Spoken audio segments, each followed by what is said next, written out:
Put your red shirt on and a brown coat too. Everybody's joining the crew. We got just one ring that we rule them all. Hope you remember your towels. Get your Ulu fingers and your needler guns. A sonic screwdriver or a sword +1. Use Valerian steel if it will get you to come. To the big tank. To the big tank. The Rocky Mountain big tank.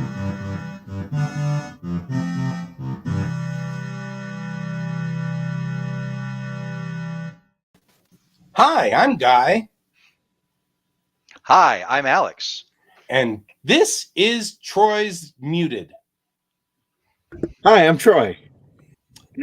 And this is your Muted Size Podcast. Yes. This is a very silent podcast. So today we are going to discuss geeky fashion. Sure. Yep, we like usual came into this blind, and so I threw a topic out, and we'll dive into it. Yep, that was pretty much what I thought too. Was like I'm not sure why this topic came to me. It's only like 15 minutes ago that I thought about hip pouches for some reason, and I've talked about hip pouches, also called fanny packs, which you shouldn't call them fanny packs in England. yeah, because that won't go over well. It means something entirely different. But how they were briefly, in and out of fashion, and then of course parachute pants, which I've never owned a pair of, but those were in fashion back in the 80s, and the multiple zipper Michael Jackson style leather jackets. So I just started thinking about fashions because, now that, well, at least for me, now that I'm older, I'm fallen into the dad trope of having cargo shorts. Yeah, I've got cargo pants, and I love my cargo pants pockets. Too. But it extended into cargo shorts. So like when it gets really warm out and it's too warm for pants, then I go to shorts. And cargo shorts. Why not have extra pockets for your shorts too? Right. But I mean, I love my cargo shorts. But it is interesting that is sort of a dad trope, isn't it? Like the cargo things, which is funny because I seem to remember we were really into fatigue pants when we were younger. Like all of us were wearing army surplus fatigue pants. What's interesting to me about that is that started for me back right towards the end of high school going into college. And specifically black BDU cargo pants, but also camouflaged pants were kind of in fashion enough too that I wore those occasionally. And then and I come from Louisville, Kentucky, and moving out here, it's quite a distance from Kentucky to Denver. That fashion was here. You guys were wearing cargo pants as well. Yeah. So I wear BDUs or BDUs, cargo pants. What's the difference? Battle dress uniform. Extra layers of protection are for the fabric on the knees and in the butt, and they blouse at the bottom and stuff. So I'm calling them the wrong thing because the ones I had the blousing at the bottom, the ties. Yeah, and usually so cargo pants don't have those. Military ones are also made of ripstop, which is not the ones I wear. But the ones that are actual U.S. military issue were ripstop. I'm not going to do a stripperific thing right now. I could show you the tag. No, he means ripstop. Ripstop. Ripstop is the type of fabric. Yes, which is the ones I'm wearing that have the same tags as the ripstop ones are not ripstop. Oh, okay.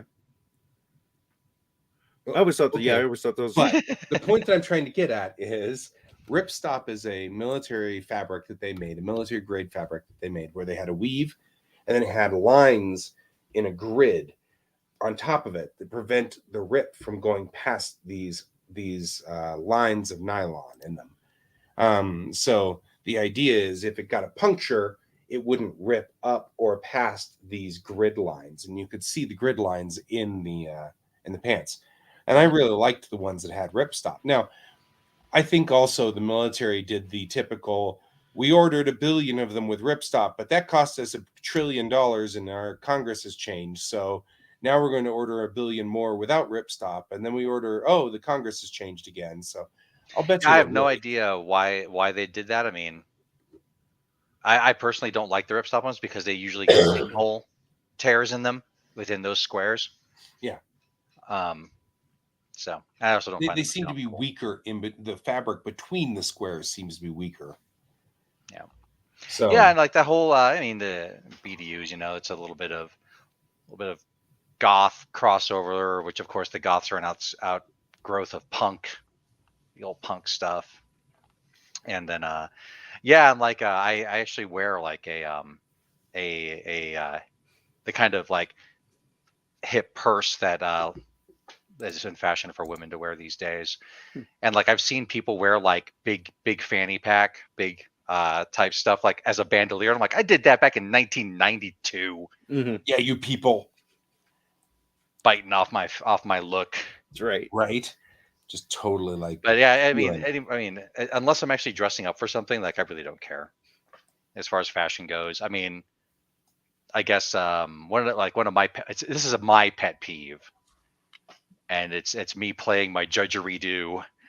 But like if I'm anywhere, and I often see this in geek type of spaces, I'll see usually a woman who is very well put together.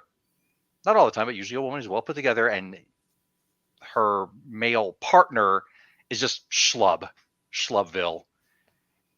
I have seen it swapped as well, but not nearly as often. And it's just one of those things I'm kind of like, what you doing, dude? Bad coordination. Like, yeah, I do take a little more extra effort when Tara and I are going somewhere because she likes to go out to plays and operas and such. And it's like, although it's not my style to dress up more, I dress up more. But I've often asked her too. I'm like, hey, do you want me to wear a tie? And she's like, no, I don't want you to wear a tie. So I find the limits of what does she want, and then what do I want, and I also never had the kind of upbringing or the in family role models of people who would dress up. And like I don't even know if my father ever owned a suit and that, but my father never taught me anything about any kind of fashions, whereas my brother's the one who taught me how to tie a tie and that kind of stuff. But yeah, and then growing up poor, of course, when you buy your shoes at Payless, then you're in this weird thing. My mom, Your mom, waiting for the cue there, had this weird perspective that she wanted us to look like we were an upper middle class or well-off family. So she insisted when I was like in my pre-teens, early teen years to wear polyester pants because they were the dress pants, and polo shirts because they had the collars. And so in her mind, she thought that made it like, well, if I dress my kid like we have money and he's wearing nice clothes, then that means the family has money and such. And I for the longest time never even owned a pair of jeans until like my mid-teens. And I remember being teased by the way I dressed a lot and thinking, well, I don't have a choice. These are the clothes I'm given. Yeah, you really feel for Will Smith's, Fresh Prince song about parents just don't understand. Because I actually totally like half that song. I'm like, oh yeah. You're going to a school, not a fashion show. Yeah. right. Yeah, I mean, everything in that song, and you're like, yep. Yeah, growing up pretty poor and stuff, I mean, like I still have poor people habits sometimes. Like I'll wear clothes until they're like rotting off of me. Yeah. But that's my daily wear. Tara despises this hoodie. It's like 3 different shades of black from fading. Yeah. The sleeves are all frayed. I'm like, it's really comfortable. Yeah. But yeah, it's like also like we never dressed up for really anything either in my family. Like I said, we grew up pretty poor, military brat. We were going on the country. And it's like, I don't know where I got it from, but I know all these rules. And I am also a vain peacock of a man. I will absolutely dress up all the time, given the excuse. And like a few years ago, my last unmarried sister was getting married, and we're gonna go to the rehearsal dinner. And I'm hanging out with a couple of my uncles. I'm like, yeah, I'm gonna wear my pinstripe suit and the cufflinks from great grandpa and all that. And You're like, oh, your dad said it was like khakis and polos. I'm like, I made a sacred vow to never wear khakis again. And Is there a I story don't mind behind being that? the best dressed guy there. Is there a story And behind the vow against khakis? yes, it was a place I worked for years. It was terrible. They wore khakis every day there. Yeah. Once I stopped working there, I was like, never again. So I have khaki colored BDUs. Yeah, that's what I Yeah. got. I don't get that. I- I mean, that's me. I wear black BDUs all the time. Like you see me wearing black BDUs like all the time. Well, it's from working in places that required khakis. I'm like, well, Yeah. does it matter what kind of pants they are as long as they're khaki colored? Like, we don't care. I'm like, well, We I'm don't going to care. have khaki I mean, it's BDUs the same then. thing at my school. You know, as long as I'm wearing khaki colored or something like that, or not jeans. It's at the driving school. The driving Okay. school. Yeah, I would rather wear slacks than khakis. Yeah, and I don't mind wearing slacks, but I do like. I've gotten into habits now. My phone goes into my right pocket, my right leg pocket, Yeah. and so that way I it get doesn't it. get caught up whenever I sit down, Hmm. and I can pull it still out when I'm Mhm. sitting down. When you put your phone in your front pocket, it gets all tangled up when you try to sit down. You can't pull it out without standing up. You know. Yeah. That's interesting. I no longer consistently carry a pocket knife with me, but there was a time that I did carry a pocket knife with me all the time. It was always, do I have my wallet? Do I have my keys? Do I have my knife? Do I have my phone? Okay, I'm good.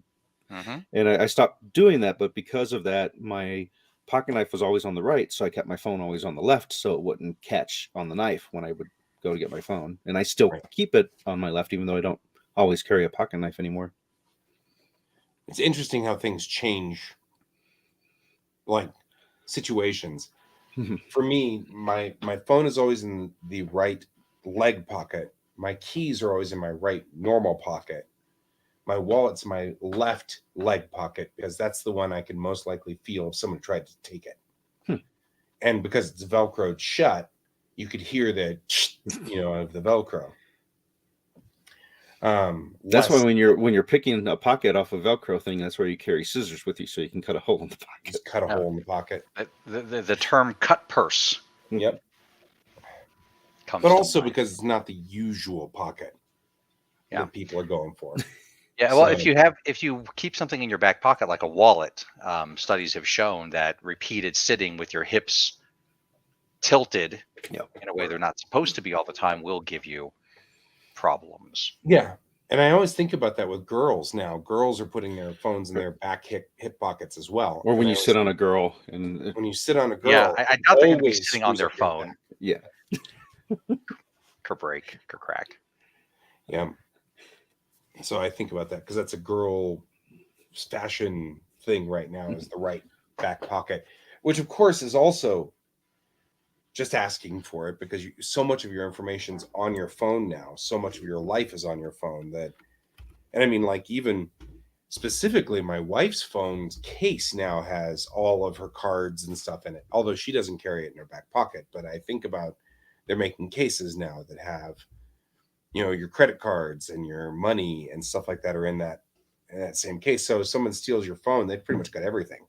Yeah, not much different than having a purse. Yeah. Much smaller purse, which, that's cool. Speaking I've of always- pockets and fashion, I'd like to throw in, and you brought up girls, and the connection in my brain went there, was I'd like to complain on behalf of females everywhere about the lack of pockets and pants. No doubt. And being someone who loves pockets, it's one of those things that I never understood.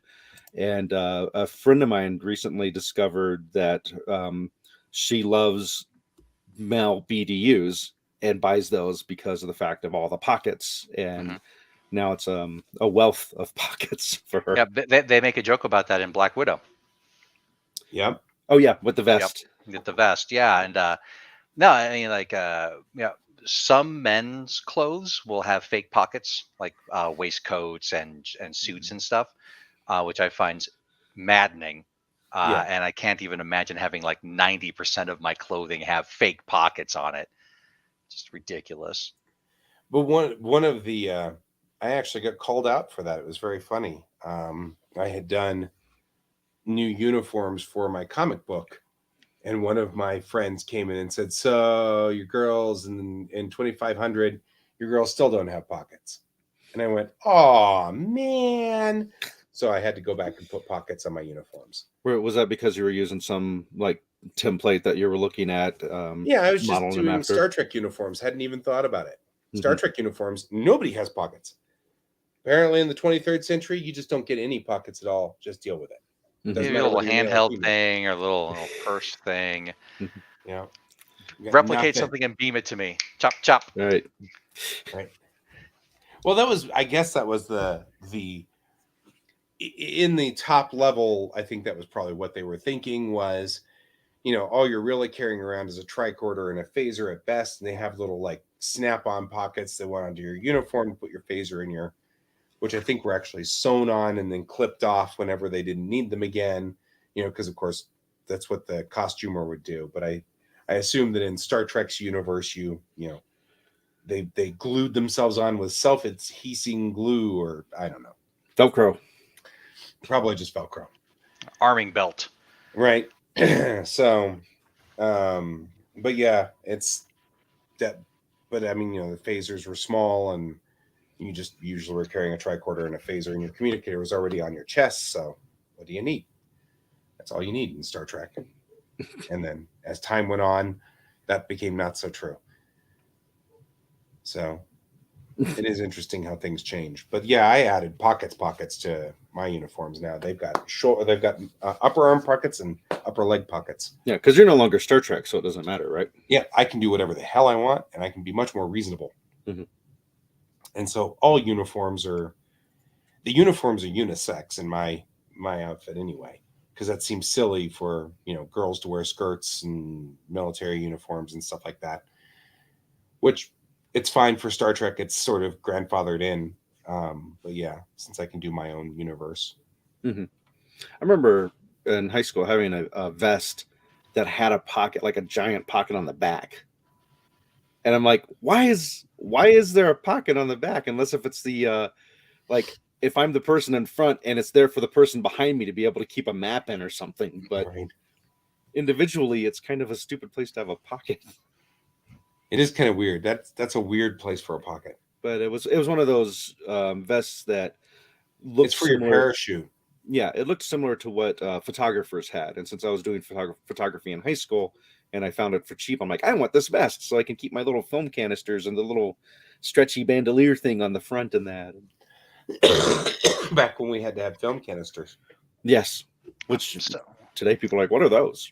Yeah, I know. So we're coming up on 20 minutes in, and I see no comments on our shared I comment. do see I see one viewer. Okay. I'm going to jump over. We're having technical difficulties. Jumping over to Facebook, and I'm going to hop into our show. We've got one viewer in on Twitch. See if Brent said that he couldn't make it today because he had to do something. So we don't usually have Brent, or we don't have a Brent thing going. He's busy today, which is all right.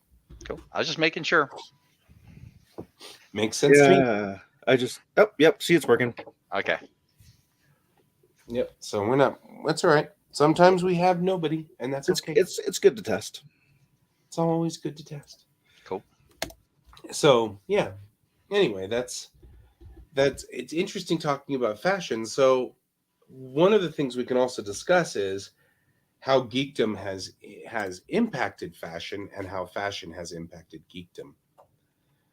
Because I think that when we are talking about like the 80s, in the 80s, the geeks were outcasts. So we weren't, whatever we wore was considered sort of stupid and not in. The Urkels, so to speak, of culture. Pocket protectors. Pocket protectors. We had pants that went up to our, almost to our nipples and stuff like that. And, it was like always sort of that kind of design. I don't remember ever seeing anybody that fit that stereotype in my school. That seemed to be like a TV thing. Culture really liked to push that. Well, I mean, it was like everything. In the 80s, we were really stereotyped. Everybody was stereotyped. And that was part of the reason why, we have to kind of alter and change the way that we do television today, is because, you got stereotyped back then, and it sort of affected culture into seeing people fitting those stereotypes. Which is why representation matters. Hey, look at us. It's a thing. Zenderman, you're wiping your eyes. I've been wiping my eyes all morning too. Are you like suffering from allergies? Suffering is a pretty strong word. I'm just, you know. You're tolerating allergies. Nice. You're just making him weepy with your story. Right. My story is so No. cool that he's crying over it. Yeah. But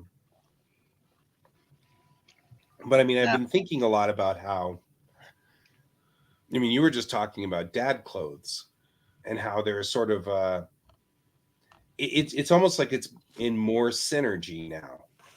You know, you see the stereotypes. Guy is exploding. Guy, you are digitizing out. You've got a stern, frozen look. There you go. So now we'll give you a moment to come back. Interesting. So, yeah. It looks like it's working now. Okay, good. Yeah, well, there we go. I'm back. Yeah, warning. Or is he? Stable. The Matrix has him. Right. There is Matrix has me again. Am I still out? Nope, you're not at the moment, but start You're now talking low again. res guy. Yeah, I'm low res me. Okay. Look, the little symbol went away. Does that mean that I'm back? I guess so. Okay. Anyway, I was thinking that we're more in synergy now.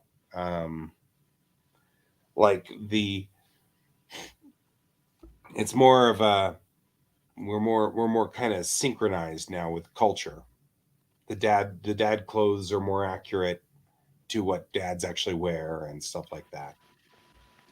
I mean, do you agree? Are you following what I'm saying, or I don't think I know enough dads that fit There's that. 3 of them right here. Yeah, but we don't dress alike, really. We're all wearing cargo pants, even if one of us is wearing BDUs. Right, but the cargo pants isn't the trope as much as it is the shorts.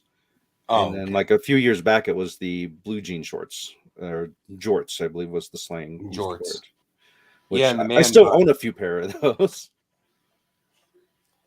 But they lack the extra pockets on the side, so they aren't worth it. Yeah, I like my pants that have pockets on the sides. Well, you're not a shorts person, really. No, although recently I've gotten more into shorts because I've gotten less and less tolerant of heat. Mm-hmm. And the hotter it's getting, and less concerned about what anybody thinks. Yeah, and less. Well, I got super sunburned when I was 8 or 9 years old on my legs. And I've had freckles all up and down my legs, which I thought were really silly looking. And I was very sensitive about that. And somewhere about my mid-30s, I was like, that's ridiculous. This is just stupid. Why do I care? I don't care. And that's when I started wearing shorts again, because I was like, I don't think I care. And I married somebody who, frankly, is almost all freckles all the way down. So, and she doesn't seem to care. So, she doesn't have a problem with it. And I was like, well, if she's not worried, why should I worry? You know what I mean? It's like, and so I stopped kind of caring. Yeah, I think the only real fashion thing I remember advice on at a younger age was white socks with white shoes and black socks with black shoes. Yep. And yep, I remember. And now I wear just multicolored shoes and stop wearing black shoes because that's not bad advice. So I wear white socks with red shoes now. Yeah, there's a comedian who had a bit about dads just not caring. It's like, there comes a time when life just breaks you. Like my dad would just sit there and like he'd be cooking up breakfast in a robe. He's like, I'm gonna cook up breakfast in a robe that won't quite close. Yeah. Who wants sausage this morning? Who wants sausage? I'm gonna go out in the middle it's still dark in the morning to pick up my paper. Wearing almost nothing at all. I don't care. Well, it is true. It's like there comes a point where you're just like, you know what? This is ridiculous. And it's like some of it Absolutely. I mean, like, one of the things is that it depends on your personality. Alex's personality has always been well put together. Blur this Like, out. that's a thing, right? I don't think Like, everybody at home, put your hands in front of the screen and blur them out yourself. right. But I mean, like, that's always been sort of your personality. And I've always been sort of on the bright colors and, stuff like that, but not necessarily, assembled correctly as far as a personality goes. I just like the bright colors. Um, so it's interesting also, you think about it that way, kind of, it's interesting how vanity has played a different part in every one of our worlds. For me, my vanity is about, when I was younger, hiding things that were imperfections and things like that. I wore bright clothes because I started to get psoriasis of the scalp, which started leaving flakes on my shirts. And so you couldn't see the flakes when I wore brighter clothes. So This is that's why we have Geek Tank green jerseys and not Geek Tank black jerseys. right. But as I've grown into my late 40s and 50s now, I'm like, I don't think I care about that even either. You know what I mean? So it's kind of edging into the I don't know if I care. So now I've got a few more black shirts that have cycled into my repertoire. I still don't like to wear black as much because I still like to be bright and cheery as an outgoing personality. I like to be cheerful and I like to wear cheerful clothing because it makes other people cheerful and happy when I'm wearing bright clothes. But the drive now is a different drive. You know what I mean? Of a it's less of a vain thing and more of a I can make you happy if I'm wearing bright, colorful clothes. You know what I mean? Like it's more of a now outward moving thought process. It's interesting. I haven't changed a lot, but I remember mid high school and on up through college, my mindset was always to dress tactically, which meant being able to move clothing that wouldn't catch on stuff necessarily. Um, Clothing that I could actually alter my look somewhat. So I would wear a sleeved button up shirt unbuttoned over top of a t-shirt. So I could always either button it up or take it off. I remember tying shirts and jackets around waists in the mid 80s and early 90s was a fashion. And I did that. But I always went more towards the muted colors, to black being my favorite, black and dark red being a favorite color combination. Um, and then back when I was more limber, it was extra important to me to have pants that didn't restrict my movement. And that's why BDUs were at the top of my list of my favorite type of pants. Because if you've Right. ever tried to do a high kick in jeans, it sucks because your other leg goes with your first leg, and then all of a sudden you're airborne unintentionally. As I've gotten older, it's more of it hasn't changed a lot, but it's kind of within those same kind of fashions.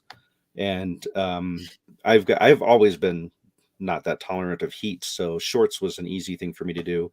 And living in Colorado, quite often it's 40 degrees and snowing, and I'm outside and cut off like jogging pants may turn into shorts and a t-shirt. And but yeah, something about bright colors. That I'm the opposite of that. I don't like wearing bright colors. Yeah. Which has made you and I fashionably actually probably robotic again. You are. Yep, you're robotic Um, and low res, and now you're frozen. Oh, there you go. Nope. Yeah. Oh, It doesn't work. stuttering. It doesn't work if you try to do it. You've got to I just be know. doing it. I keep trying. Yeah, I'm Yeah. seeing the icon right here, which Mhm. says that I'm in low res. Now the icon's disappeared. You and I make a good combination in that instance on screen because I'm brighter, you're darker, Mhm. and I'm back to low res. So there's that. Well, Um, I'll take this opportunity while you're on low res to talk about. We got some passes for media passes to cover Starfest 2022, and this is their last year. I haven't seen an official reason why it's their last year, other than they're done and they just want to. They feel it's time to retire, and so we requested media passes. Starfest was the very first convention that Geek Tank covered after Geek Tank's creation back in 2013. And Starfest has consistently been the convention that we've gotten like really good celebrity interviews at. And this looks like this will be our last chance for the possibility of me getting to interview Brent Spiner, which we've always talked Right. about, that if we ever interviewed Brent Spiner, it has to be me, Right. since It he has has to be this you, can't be reputation. me. He has this reputation of messing with the people that interview with him, and with my improv background and my lack of being able to be messed with, it's whereas Guy would just be, I'd be a blubbering mess on the ground. Yeah. Yeah. So I'm not allowed to interview Brent Spiner. Although I really doubt that he's doing interviews, and even if he is, I would be very surprised if he accepted us as one of the media podcasts to interview him, since we have one viewer at the moment. Right. But you never know. Maybe he'll be bored, Yeah. and maybe nobody will be asking for interviews because of his reputation, and will be the only group that asked for an interview. Who knows? Right. I don't think people know about all of that stuff that much. Like it's not like the podcasters talk a lot about that kind of stuff, especially if they get messed with. Like, I mean, like Walter Koenig is apparently like the sweetest person on the planet, but he messed with me. So I was like, yeah, he derailed you really well. He completely screwed me over, and it was like not intentionally. He was just being funny, but it really did like I was not sure what to do. Yep. Terry Farrell's going to be there again, so maybe you can get a second interview with her, and you can go back and watch the first interview you did with her, and where she talked about how she liked hotel robes. Was her geekiness, was collecting robes from different hotels. You'll have to come up with a different question for her, because that's weird. We already know. Yeah. Well, it may have changed. It's been a few years. They're also going to have Jonathan Frakes, which would be really cool to interview. But again, Johnny would be great. If I could get an interview with Johnny, that'd be great. I'd be very surprised, but again, there's always hoping. Our friend R. Alan Brooks will be there, who's a local comic book artist, graphic artist, and writer. And some other names that aren't immediately jumping to my mind as triggering memories: Christopher Mihm, M-I-H-M, Brian Bonner, who's supposedly Rocky Mountain Paranormal Research Society, which that might be a good interview for Chelsea, because that's in her wheelhouse. That is totally in her wheelhouse. Eddie McClintock. And there's some speakers who I don't know if the speakers are doing interviews or not, but our good friend Aaron McDonald will be back. And I would love. Well, you've interviewed her. Aaron McDonald. Chelsea's interviewed her. I haven't interviewed her. So in order to have all three of us interview her, I think we'd have to have the hat trick. Yes. So you have to interview Dr. McDonald. Dr. McDonald is now the science advisor for Star Trek. So she has leveled up, and she's now at her dream job being the science advisor of Star Trek. So if you do get the chance to interview her, that would be something I would gun in on. I'll have index cards with your questions on them. Yeah, and I can say from our Trekkie in our group. Yeah, because I mean, like, because she's you're right. Because if we get all three of us in there, that's the hat trick. So yeah, they're coming up on. Whoops, where did the little cheat sheet go? I'm gonna jump back a page here. But you have 32 days, 1 hour, and 23 minutes and 19 seconds until it starts. So it's May. Join us there. It's the last one. 15th. It's the last one. So, Starfest will always be the thing that holds my is a special place in my heart. They were your first, is what I understood. They were my first convention. I went there in 1984. I didn't even know what conventions were really at the time. Oh, he just went black. I think he turned it off. I didn't know what conventions were at the time, and so I had been watching Star Trek, and they put these commercials in Star Trek at night, at 10 o'clock at night, and I thought it was such a great idea. Now looking at NDK, I'm sitting there going, it's such a great idea, because it dragged me into that. But I hope Troy's okay. Yeah, it looked like he turned off his camera. Like I saw. That's what I thought too. He pointed, and then he tapped, and then his camera was gone. You might have heard something in his house that needs some taking care of. I'm back. I'm back. Troy's still alive. I am. No, it was the kids' school, so I wanted to take it to make sure it wasn't an emergency. Yeah, so that's why I just muted there. No, they were just as Guy, my kiddo was sick last week. They were just calling to go, he didn't have COVID, did he? Right. they're trying to track that stuff. No, he did not have that. So, but I just want to make sure it wasn't your kid lit the school on fire. Can you come get him? Yeah. Yeah. That was my first. It was my first convention. And I mean, like a lot of childhood memories from being there. I was there in 84, 85, 86, 87. You get the idea. I went there every year until the mid 90s when I was too good to go to conventions for a while. And then IndieK started up again, and I went to IndieK and did that for a while, then Mile High Con, and then, but legitimately, I wouldn't have known what anime was. Because it was Barb Edmonds' anime room that was at at Starfest that I went to and went, who is this Harlock guy? And became completely obsessed with Harlock for years. I was obsessed with Harlock. I'm still somewhat obsessed with Harlock. I remember that first one that we did as Geek Tank. We had give me a moment here, brain's shutting down. Lily, we had Lily on our group, and that was the first time I had witnessed firsthand gatekeeping, because I'm a white male. So what do we know? People don't try to gatekeep me, which they should, because there's a bunch of crap I don't know. No, they shouldn't, because gatekeeping is a horrible thing. But she was dressed as Cersei from Game of Thrones, right? And there were these two guys that came up to her and just started like really trivia hitting her with all these things. And of course she's just knocking all the answers out of the park. And I'm like, what's going on here? Do you know these people? And she's like, no, I don't. They just, because I'm dressed as a character, they're trying to see if I'm quote unquote worthy of being dressed as this character. And I'm like, had I known what the hell was going on, I would have said something to them, but I did not know what the hell was happening. But we've had that before too. We've been at gaming cons and they will gatekeep Chelsea on games. And I'm like, what? That is so weird too, because Chelsea kills us on her knowledge of games. Video games. Yeah. Video games. Yeah. I mean, like, that's why I keep saying my dream team here is to have Chelsea and Alex at the same time, because they're both like the best game people ever. And like, they know everything about games. And so, but they would gatekeep her. And I was like, whoa. It's people trying to make themselves feel better by putting other people down. Yeah. It's just strange how punch up, kick down. And I keep thinking about that. I can't. Who was the actress? It was either Stargate or Battlestar Galactica.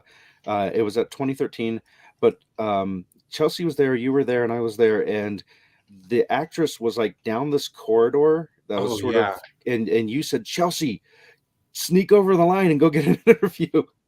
And this was before we had like contacts within their media team and was getting actual interviews, and she guerrilla interviewed. It was Colonel Carter, and I can't think of her name. I'll get it in a second. I haven't seen the show, so I'm doubly not going to. Well, it was actually, that was one of those things, because I was like, I even said, it's Captain Carter, and she goes, I'm a colonel now.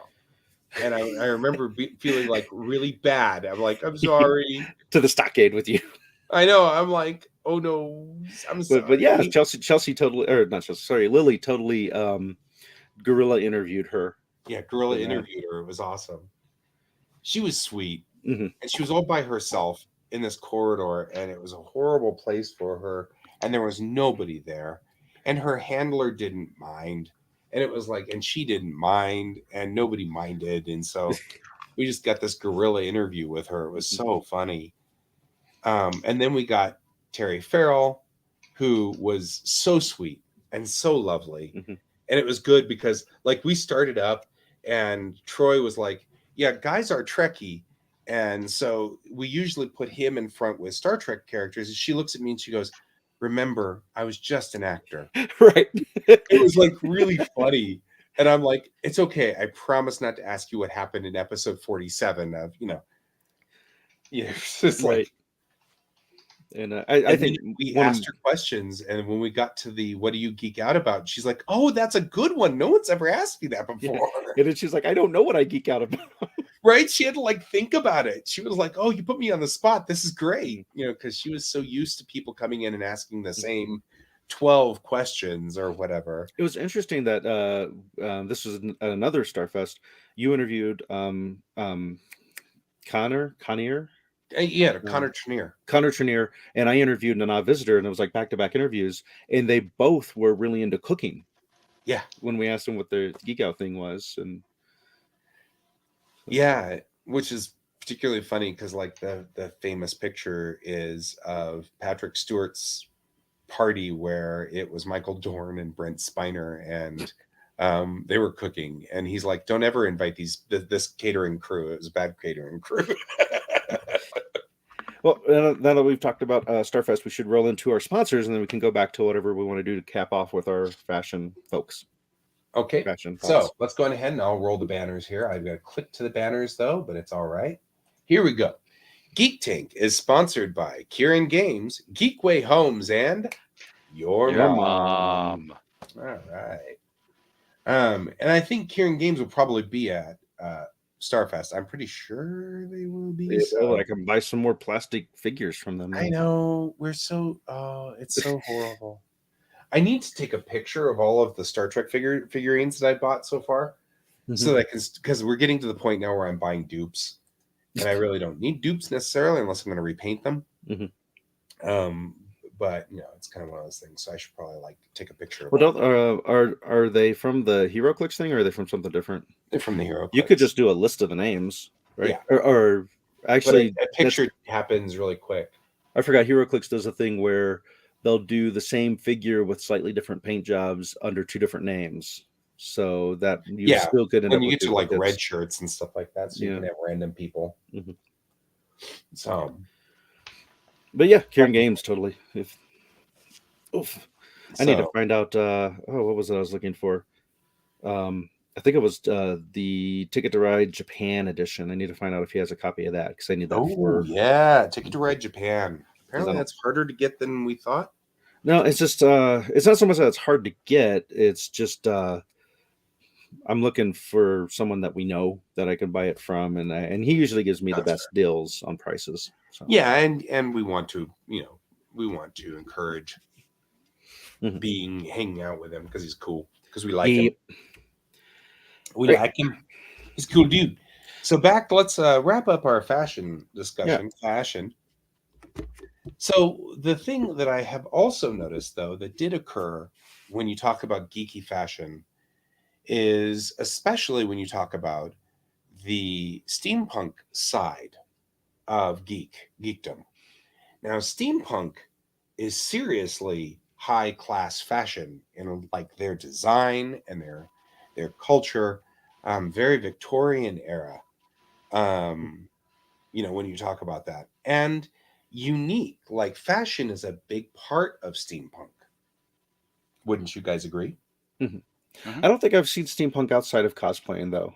I haven't seen a lot of geeky fashions transcend convention to daily life play. I don't know. I mean, now we've got hats kind of coming back and things like that. I see corsets a lot when we get to like just in everyday fashion. I see a lot of that. I'm hanging out at the wrong places, apparently. Yeah, I mean, it's not like I see corsets and t-shirts. I mean, but I am seeing sort of a more generic. I mean, because I guess that depends. What are we talking about when we get between cosplay and fashion? Well, Japan, from what I've seen in pictures, that you are more likely to see someone just on the street in Japan wearing like a maid outfit or some other kind of cosplay-esque style stuff, not going to a convention. And though that is true outside of Akihabara and Harajuku, I'm not 100% sure you'd see that on the average. So those cities are kind of like a 24-hour convention. Yeah, and they're boroughs, but yeah. Okay. So they dig underground. Right. Okay. Yeah, if you're in a scene like say the goths or the cosplay maids or steampunk and stuff, like you will, most of the time people will weekend warrior that. They'll do it for the convention, they'll do it for special events, they'll do it for going out to the club, whatever. But it's much rarer to see people take that into their daily life. And that's true. That's true. I do see T-shirts. Like I have a Flash shirt from that is clearly the one that uh, the main character from Big Bang Theory wore. Sheldon. Sheldon.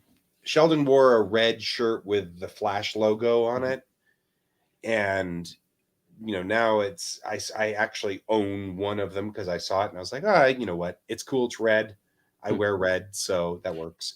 And I didn't necessarily buy it to honor Big Bang Theory necessarily, but it's the Flash, and that's cool. And I was trying to find a little bit of diversity in my t-shirts because I wear t-shirts all the time. So and I like geeky t-shirts, and I like to wear different geeky t-shirts. So but I have seen that, which means that some stuff is kind of pouring back in. But here's another thing too, when we talk about stuff like that. I wear t-shirts now that's from like T-Turtle and T-Fury and like those places where they have slogans or logos or things like I've got a couple of shirts now that are D&D oriented because I want to wear them on game nights, where I've got a shirt that has a cat, the top half of the cat looking over the table and says, if you can see me, then I failed my stealth check, and I like that. I've got another one where it's a guy and his head is a 20-sided die with a 1. And he goes, well, I guess I'll die. Yeah. Well, t-shirts are definitely the gate to people being able to wear their geekdom with like a badge of honor. Right. It's become it's the geeks version of the jersey. So instead of showing your team colors, you now get to show what books you like, what movies you like, what games you like. Right. So it's kind of one of those interesting things. I just find that interesting then. Yeah, and I guess it was around 2010. It's hard to pinpoint, but I was doing that kind of stuff, and I believe all three of us were doing that kind of stuff to some degree long before it became a fashion. We would find that rare shirt. Like I had a Twin Peaks shirt back in 1998, earlier than that, which now belongs in the Wilder family. But, yes, thank you. When I had that, it was rare to find that kind of stuff, and now it's great because you can just jump online and get almost anything you want. Mm-hmm. Yeah, back then you had to like order it special in 1991 or something to get that shirt, and now you can hit the internet and look up aforementioned websites and many others and get stuff. But that's true, because I've been recently phasing out all of my bland single color t-shirts, because now that you mention that, you're right, I didn't have that many with actual logos or something interesting on them. And so instead I just had a bunch of single color t-shirts that were yellow or green or blue, or so that I could be in bright colors for everybody. And now I've been phasing those out because now I have a whole bunch of t-shirts, and I can, especially with the aforementioned websites, I can order them in colors now. So I just recently got a black t-shirt which has Princess Leia and says, gone but not forgotten.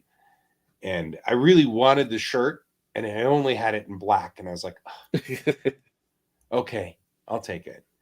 But usually, like the one, I guess I'll die, which I just recently bought, because my wife and I are both getting now D&D shirts, so that we can wear special shirts at game nights. I've got two now. Yeah, that's what I've got two now as well. So, like, but she went and bought shirts that actually have like Dungeons and Dragons modules on them, and so she was getting those, and I was like, those are really pretty cool. But they're cut for women now, and that was kind of cool too. There's another change in our culture. For a long time, she could get men's t-shirts, but she couldn't get women's t-shirts. So she would always have to get like men's super small or something ridiculous, They're definitely becoming more prevalent. But like I wound up, like when we were still living, we've been living out here in the burbs for a while.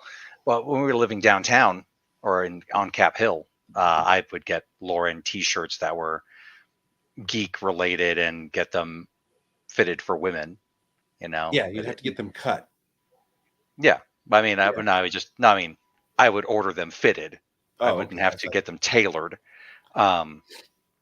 So, I don't know. but I don't it's remember girl shirts until recently. That's what Well, I don't Guy, remember girls until recently. you weren't really looking for girl shirts. Mm-hmm. Well, I mean, I was, because actually I was dating girls who were geeky. Okay. So, but there was I mean, I guess there was also like, we have to talk about like where my girlfriend was at the time, because there once was a time, if you guys recall, where Mariah wore just boys' clothes. Mhm. So that was her thing. I was gonna say, you Um, mean your girlfriend in Canada? My girlfriend in Canada that we Sorry. don't talk about. You're- I had a girlfriend. uh-huh. So, in high school, can you remember like the most weirdest out of place piece of clothing that you had? Because I remember having a T-shirt that was a USA Today shirt, and I never read USA Today, and I ended up with it, and I would wear it because I was in the school newspaper club, and so it was just kind of fun to It wear, fit, sort going of. around and taking pictures. Right. And there's actually a picture of me in the school yearbook taking a picture while wearing the USA Today news shirt thing. I had a Washington D.C. shirt. It was really weird. It was just the symbol, the presidential symbol in Washington D.C. Hmm. And it was like, I mean, not that I have any. Same thing. It's not like I'm not aligned, but I've never really been super political. Was that Like, from a family member that might have been doing yeah, stuff it out was in exactly Washington what it D.C.? was. Okay. A family member gave it to me, and I was cool with it. It was a white shirt, so back in the days when I was still wearing black, it was kind of cool to have a white T-shirt. But the thing that's funny is, I would wear it underneath a waistcoat, because that was what I was wearing at the time, was a waistcoat and a long coat.